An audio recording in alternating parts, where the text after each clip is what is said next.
Zoo zoo அப்படின்னதும் நம்ம எல்லாருக்குமே டக்குன்னு என்ன ஞாபகம் வரும்?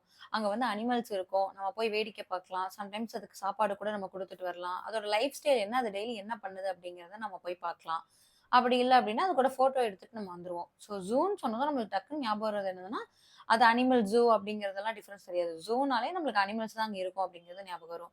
பட் ஹியூமன் ஜூ கேள்விப்பட்டிருக்கீங்களா?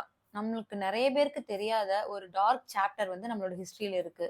எஸ், ஹியூமன் ஜூ அப்படிங்கிறது வந்து இருந்திருக்குது. அண்ட் அங்க மனுஷங்க வந்து அனிமல்ஸ் இப்ப நம்ம எப்படி பார்க்குறோமோ, அதே மாதிரி மனுஷங்களும் அங்க காட்சிப்படுத்தப்பட்டிருக்கிறாங்க அப்படிங்கிறது தான் இன்னைக்கு நான் வந்து இந்த வீடியோல ஷேர் பண்ண போறேன். ஸோ நான் ரிசர்ச் பண்ணி படிச்சு தெரிஞ்சுட்ட விஷயங்கள் அண்ட் நான் கேதர் பண்ண இன்ஃபர்மேஷன்ஸ்ல இருந்து தான் நான் இன்னைக்கு உங்களுக்கு வந்து இந்த டாபிக்க பத்தி பேச போறேன். ஹியூமன் ஜூ அப்படிங்கிறதுனா என்ன? அது ஏன் ஸ்டார்ட் ஆச்சு? அதோட இம்பாக்ட் என்ன? அங்க இருக்கக்கூடிய மக்கள் எப்படி ட்ரீட் பண்ணப்பட்டாங்க? இது எல்லாமே தான் இன்னைக்கு வீடியோல நம்ம பார்க்க போறோம். So let's get into the topic. So first human zoo அப்படின்னா என்ன? நீங்க ஒரு ஜூக்கு போறீங்க. அங்க நெறைய அனிமல்ஸ் பார்க்குறீங்க இல்லையா? இப்ப அனிமல்ஸ்க்கு பதிலா அந்த இடத்துல நம்மள மாரி மனுஷங்க இருந்தா எப்படி இருக்கும்? ஸோ அதான் ஹியூமன் ஜூ. அங்க எப்படின்னா டிஃபரெண்ட் கல்ச்சர்ஸ்ல இருந்து, அதாவது இது எப்படின்னா எஸ்பெஷலி வந்து ஆஃப்ரிக்கா, ஏசியா, அமெரிக்கா இந்த மாரி கல்ச்சர்ஸ் எல்லாம் வந்து யூரோப்ல வந்து காட்சிப்படுத்தப்பட்டதா சொல்றாங்க. இது ஸ்டார்ட் ஆனதே யூரோப்ல தான் அப்படின்னு சொல்றாங்க. ஸோ அதையும் நான் வந்து நெக்ஸ்ட் டீட்டெயிலா சொல்றேன். ஸோ இது யூரோப்ல ஸ்டார்ட் ஆனதுனால மத்த இடத்துல இருக்கக்கூடிய டிஃபரெண்ட் கல்ச்சர்ஸ் எல்லாம் என்ன அப்படிங்கிறத தெரிஞ்சுக்கணும் அப்படிங்கிறதுக்காக அங்க ஸ்டார்ட் பண்ணப்பட்டதா சொல்றாங்க. இதுல எப்படின்னா, அந்த மத்த டிஃபரெண்ட் கல்ச்சர்ஸ்ல அவங்களோட லைஃப் ஸ்டைல் எப்படி இருக்கும்? அவங்க அங்க எப்படி வாழ்ந்துட்டு இருப்பாங்க? அவங்களோட டெய்லி டாஸ்க் என்ன? ஸோ இப்படி எல்லாமே வந்து அங்க காட்சிப்படுத்தப்பட்டதா சொல்றாங்க. நீங்க நெனச்சு பாருங்க, இப்ப அவங்களோட ஒரு நேட்டிவ் செட்டிங்ஸ்ல தான் அவங்க இருப்பாங்களாம். ஒரு டென்ட், ஒரு கூரை போட்டு, ஸோ இதெல்லாமே தான் வந்து அங்க அப்படியே இருப்பாங்க. ஸோ டெய்லி அவங்க என்ன டாஸ்க் பண்ணிட்டு இருக்காங்களோ, அது ரிப்பீட்டடா அன்னைக்கு டே ஃபுல்லாவே செஞ்சுட்டே இருப்பாங்களாம். அங்க வரக்கூடிய விசிட்டர்ஸ வந்து என்டர்டெயின் பண்றது தான் அந்த ஹியூமன் ஜூஸ்ல இருக்கக்கூடிய மனுஷங்களோட வேலையாமாம். ஸோ இது எல்லாமே வந்து கேட்கறதுக்கு ஷாக்கிங்கா இருக்குல்ல. இவங்க எல்லாருமே ஒரு கூண்டுக்குள்ள வைக்கப்பட்டிருக்காங்க. அண்ட் வந்து அவங்களோட லைஃப் ஸ்டைல் அங்க எப்படி இருக்குமோ, அதே நேட்டிவ் செட்டிங்ஸ்ல அதே மாதிரி ஒரு கூரை, டென்ட் அந்த மாரி ஒரு செட்டப் போட்டு தான் அவங்கள வந்து இங்க செட் பண்ணி வச்சிருக்காங்க. ஸோ டெய்லி டாஸ்க் அவங்க பண்ணிக்கிட்டே இருப்பாங்க. அவங்களோட வேலையே வந்து இங்க வரக்கூடிய விசிட்டர்ஸ வந்து என்டர்டெயின் பண்றது தான். இது வந்து எப்போ இருந்துச்சு அப்டின்னா, லேட் 19த் செஞ்சுரிலயும், அதாவது மிட் 20த் செஞ்சுரி வரை இருந்ததா சொல்றாங்க. எஸ்.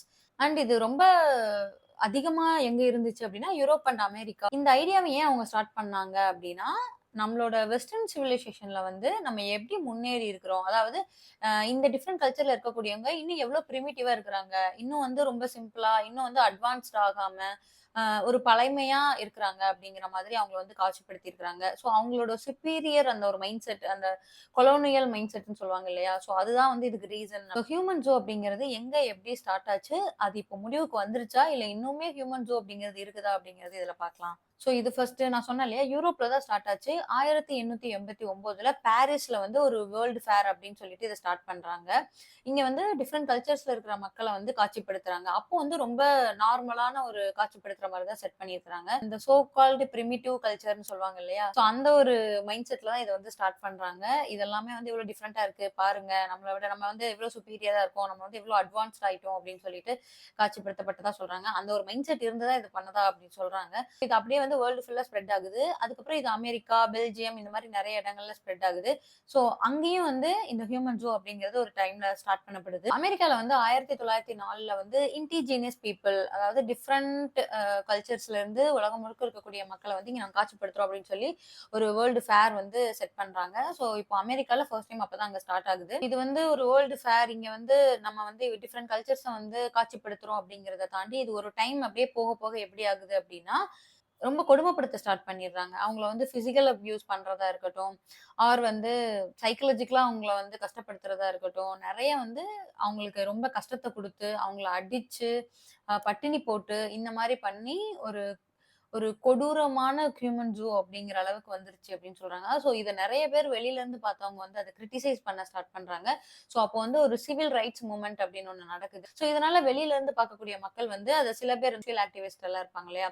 அண்ட் சில ஆர்கனைசேஷன் இவங்கலாம் வந்து அத கொடுமை, சஃபரிங் ஆகுறது இது எல்லாத்தையும் வந்து ஒரு ஹைலைட் பண்ணி, இந்த மாரி நடக்கக்கூடாது. அவங்க எல்லாருமே நம்மள மாரி மனுஷங்க தான்.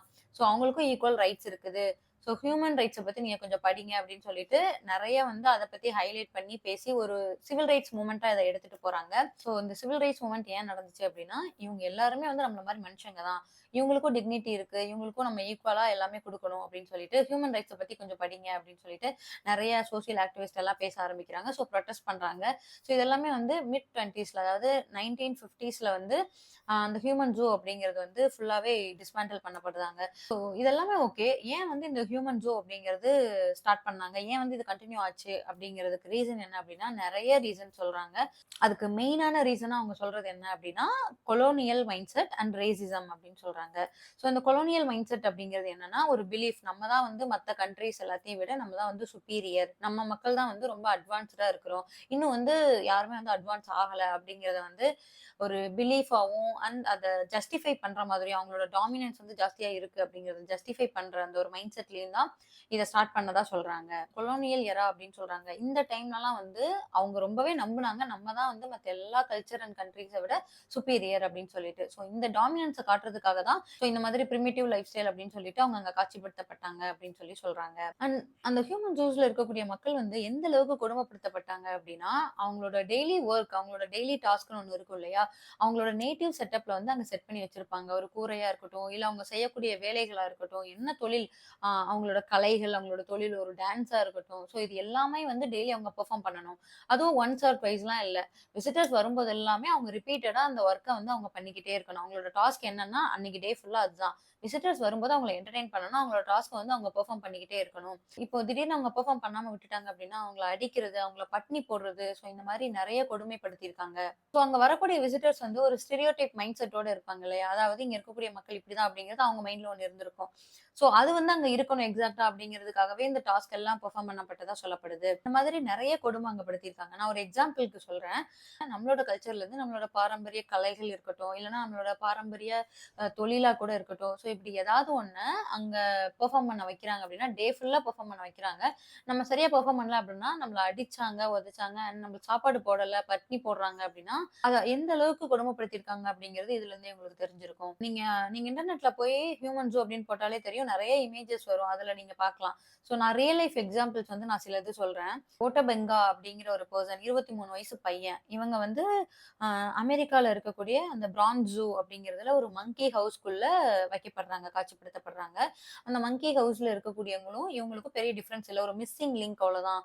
ஏப்ஸுக்கும் மனுஷங்களுக்கும் நடுவுல இருக்கக்கூடிய ஒரு பெர்சன் அப்படின்னு சொல்லிட்டு இவங்கள காட்சிப்படுத்துறாங்க. அந்த மங்கி ஹவுஸ்குள்ள வந்து ஒரங்குட்டான் அப்படிங்கிற ஒரு குரங்கு வகை இருக்குது. அது கூட தான் வந்து இவங்களும் காட்சிப்படுத்தப்படுறாங்க. ஸோ இவங்க யாரு அப்படின்னா, காங்கோ அப்படிங்கிற ஒரு கண்ட்ரில இருக்கக்கூடிய அதாவது அது ஆப்பிரிக்கால இருக்கு. அந்த கண்ட்ரில இருக்கக்கூடிய புட்டி பிக்மி கரெக்ட்டா தான் ப்ரொனவுன்ஸ் பண்றேன்னு நெனைக்கிறேன். ஸோ அந்த மக்கள் வந்து அங்க இருக்கக்கூடிய ட்ரைப்ல இருக்கக்கூடிய மக்கள் வந்து ரொம்ப ஹைட்டா இருப்பாங்கன்னு கேள்விப்பட்டுருக்கிறேன்.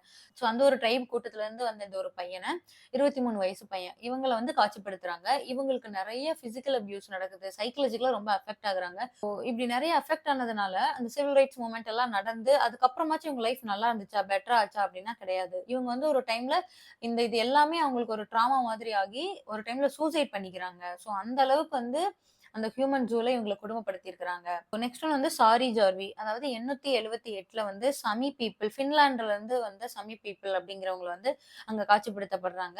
ஸோ இவங்களோட ட்ரெடிஷனல் ட்ரெஸ் அண்ட் அங்க இருக்கக்கூடிய அங்க நேட்டிவ் செட்டப் இருக்கும் இல்லையா? ஒரு டென்ட்ல வாழ்ற மாதிரி.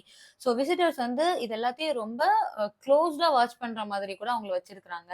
ஸோ இந்த ஃபோட்டோஸுமே நீங்க இன்டர்நெட்ல சர்ச் பண்ணும்போது கிடைக்கும். ஸோ எனக்கு கிடைச்ச இமேஜஸ் எல்லாமே நான் வந்து இந்த வீடியோல ஆட் பண்றேன். அதே மாதிரி காங்கோலிஸ் வில்லேஜ் அப்படிங்கிறத 1897ல வந்து இத காட்சிப்படுத்தப்படுறாங்க. இங்க இருக்கக்கூடிய மக்கள்ல வந்து 200 பேர் அவங்களெல்லாம் கூப்பிட்டு போய் அங்க வந்து செட்டப் எல்லாம் போட்டு காங்கோலிஸ் வில்லேஜ் அப்படின்னு சொல்லிட்டு செட்டப் பண்றாங்க. இந்த 200 பீப்பிள் இருக்காங்க இல்லையா? இவங்க எல்லாரையுமே கூட்டு போய் ரொம்பவே கஷ்டப்படுத்தி இருக்கிறதா சொல்றாங்க. அதாவது இவங்களுக்கு ப்ராப்பரான ஃபுட் வந்து ப்ரொவைட் பண்ணப்படல. அண்ட் வந்து மெடிக்கல் கேர் கூட இவங்களுக்கு கிடைக்கலன்னு சொல்றாங்க. இவங்க டாஸ்க் பெர்ஃபார்ம் பண்ணல அப்படின்னா, அதே மாதிரி பட்னி போடுறதா இருக்கட்டும், அடிக்கிறதா இருக்கட்டும், இது எல்லாமே வந்து அந்த காங்கோலிஸ் வில்லேஜ் அப்படிங்கிற ஒரு செட்டப்ல இருந்த பீப்பிள்க்கும் நடந்திருக்குது.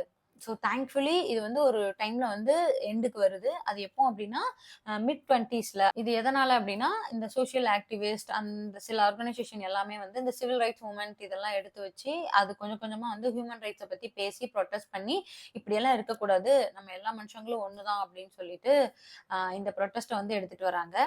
Regardless of their culture and race இது எல்லாத்தையும் தாண்டி எல்லா மனுஷங்களும் ஒண்ணுதான் அண்ட் எல்லாருக்குமே டிக்னிட்டி இருக்கு. எல்லாருமே ஒண்ணா தான் ட்ரீட் பண்ணப்படணும் அப்படிங்கிறத இந்த சிவில் ரைட்ஸ் மூவ்மெண்ட்ஸ்ல எடுத்துட்டு வராங்க.